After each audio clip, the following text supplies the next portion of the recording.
We'll guide you through how to convert an MOV file to an MP4 file. If you find this useful, then consider subscribing and liking the video. Here we have the MOV file that I want to go and convert to an MP4.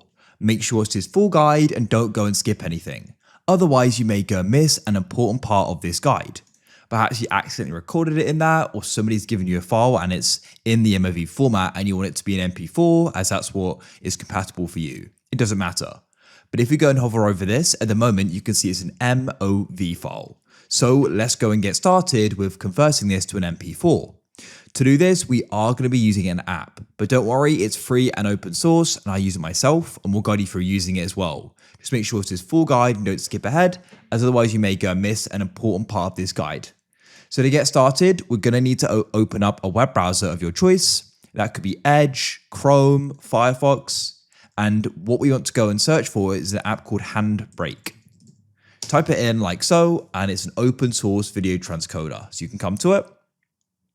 Now what you can do here is you can go and press download Handbrake. It'll then go and start downloading. It has been blocked, but I can click it in the top right and download it. I've already got this on my computer, so I found that it's safe.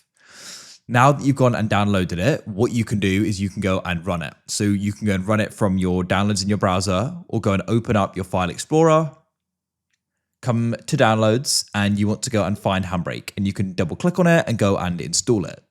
Run through the installer like any other. I've already got it installed, so I'm not going to do that.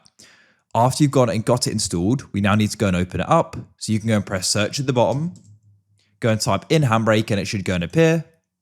Go and wait for it to go and open up.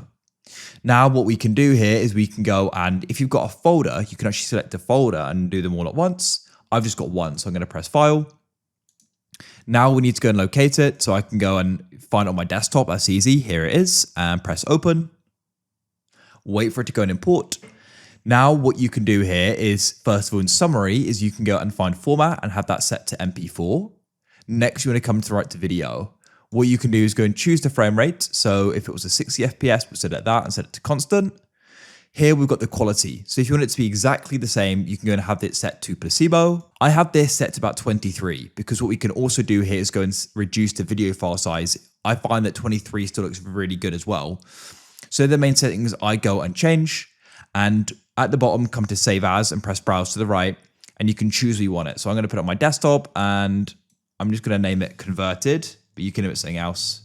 Then you can go and press save. And when you're ready, you go and press start and code at the top. It's now going to go and start. You can go and see the progress down below in the bottom left. Now it's gone and completed. It went in the top left here. So you can go and see here there's an MP4 and it's also a lot smaller in file size as well. That's it.